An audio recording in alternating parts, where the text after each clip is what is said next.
Hello student, स्वागत है आपका विक्रम एकेडमी के यूट्यूब चैनल पर। आज हम 8 स्टैंडर्ड का हिस्ट्री सब्जेक्ट सीखेंगे। टॉपिक है 8 सिविल डिसओबीडियंस मूवमेंट।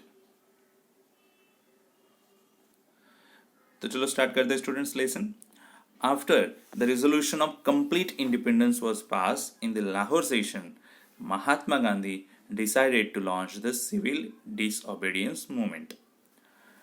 तो महात्मा गांधी जी इन्होंने कब डिसाइड किया कि वो सिविल डिसओबीडियंस मूवमेंट लॉन्च करने वाले हैं?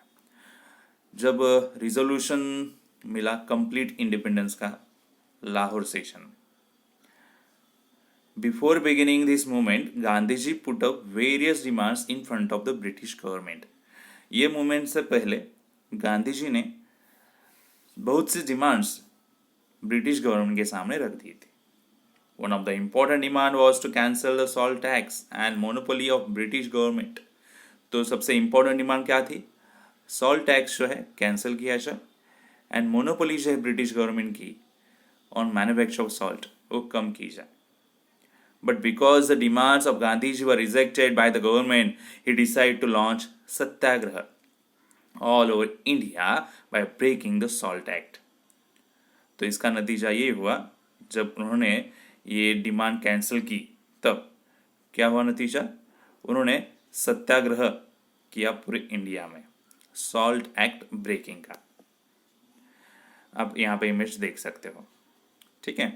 दांडी मार्च, ये यहाँ पे इमेज का नेम दिया है। Salt is an important ingredient in the food of common people.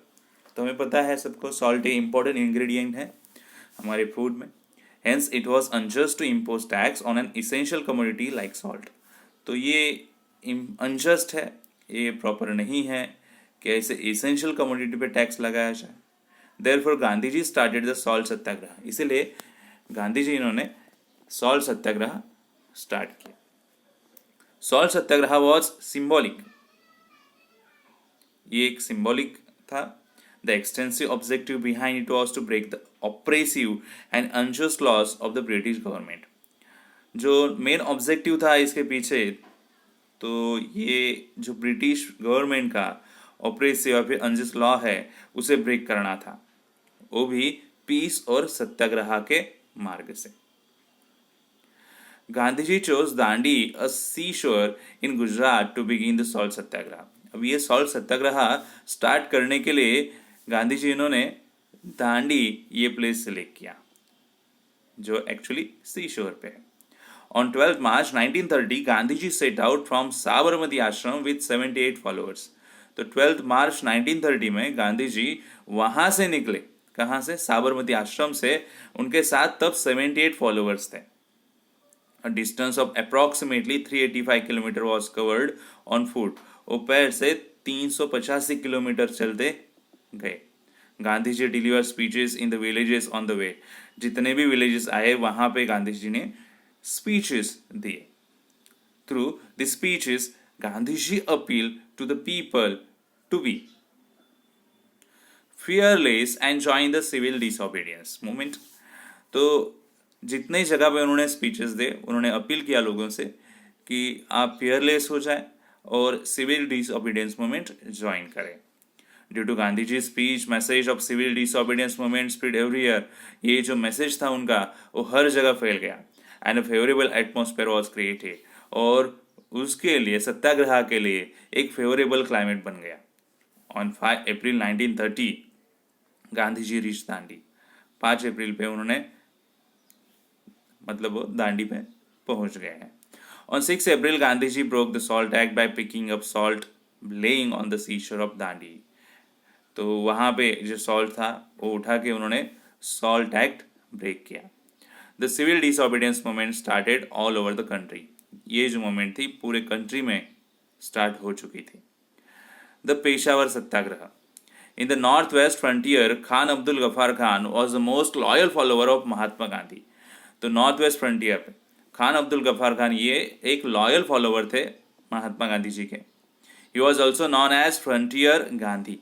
उनको फ्रंटियर गांधी ऐसे भी जाना जाता है। He had founded the organization called खुदा ही खिदमतगार। उन्होंने ऑर्गेनाइजेशन फाउंड की, जिसका नाम था Khudai Khidmatgar. On 23 April 1930 he started satyagraha at Peshawar. उन्होंने 23 अप्रैल 1930 को सत्याग्रह स्टार्ट किया पेशावर में। The town was in the hands of the satyagrahis nearly for a week. ये टाउन सत्याग्रही जो पीपल थे उनके हाथ में पूरे वीक था। The British government gave orders to the Garhwal regiments to carry out open firing on the satyagrahis. तो ब्रिटिश गवर्नमेंट ने ओपन ऑर्डर्स दिए गढ़वाल रेजिमेंट को कि ओपन फायरिंग की जाए सत्याग्रहीज पे, but Chandra Singh Thakur and officer of Garhwal regiment refuse to open fire. But जो officer थे चंद्र सिंह ठाकुर, उन्होंने ओपन फायर करने को मना किया। He was court martial and was given a severe punishment. उनका कोर्ट मार्शल किया गया और उनको पनिशमेंट दी गई। The British government found itself in difficult situation due to the satyagraha launch by Mahatma Gandhi. British government पहले से ही डिफिकल्ट सिचुएशन में आ गए थे जहां पे महात्मा गांधी जी ने सत्याग्रह लॉन्च किया था। On 4 May 1930 Gandhi ji was arrested. तो यहाँ पे गांधी जी को अरेस्ट किया गया 4 मई को 1930 में। Suppressive measures were undertaken all over the country. तो सप्रेसिव मेजर्स उठाए गए पूरे कंट्री में लोगों को रोकने के लिए। There was protest all over the country due to the arrest of Mahatma Gandhi.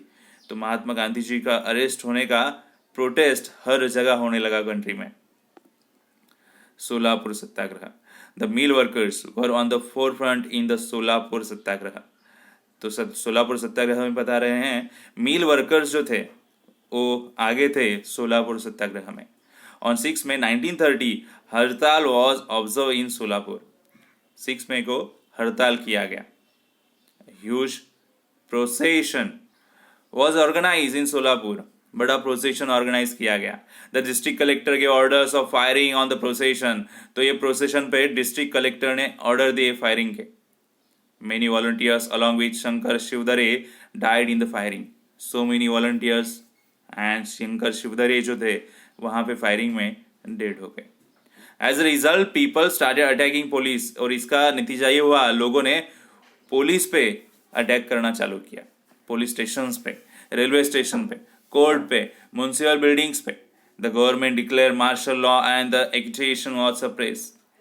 तो गवर्नमेंट ने डिक्लेयर किया मार्शल लॉ और पूरा ये जो एजिटेशन था वो रोकने की कोशिश की। Those who took lead in this movement such as Mallappa Dhanshetty, Sri Krishna Sarda,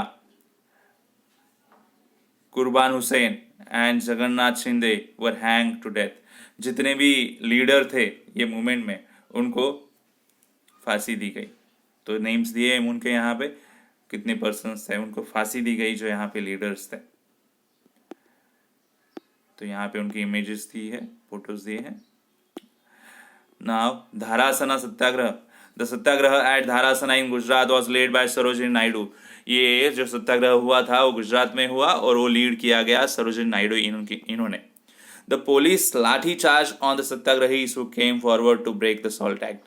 जितने भी सत्याग्रही आगे आए सॉल्ट एक्ट ब्रेक करने के लिए उन पर लाठी चार्ज किया पुलिस ने। The satyagrahi silently tolerated the blows of the lathi. Satyagrahi silently वो बियर करते रहे। When they were taken away for medical aid, another batch of satyagrahis come forward. जब उनको मेडिकल एड के लिए लेके गए तो दूसरी बैच आ गया ही सत्याग्रहीज की सॉल्ट एक्ट ब्रेक करने के लिए। This was continued endlessly in Maharashtra. Salt Satyagraha took place at Wadala, Malvan and Shiroda. ऐसा कंटिन्यूसली चलता रहा। महाराष्ट्र में भी सॉल्ट सत्याग्रह होते गए, वडाला में, मालवण में, शिरोडा में। Where there were no salt pans, the forest laws were broken. जहाँ पे salt pans थे नहीं थे वहाँ पे forest laws ब्रेक कर दिए गए। There were jungle Satyagraha at बिलाशी। तो जंगल सत्याग्रह हुआ बिलाशी में, संगमनेर में, कालवन में, चिरनेर में एंड पुसाद इन महाराष्ट्र। तो इतने सारे प्लेसेस में जंगल सत्याग्रह भी हुआ। The tribal people also took part in the Satyagraha in large numbers. जो ट्राइबल पीपल्स थे उन्होंने भी सत्याग्रह में पार्ट लिया था। Sacrifice of Babu Genu.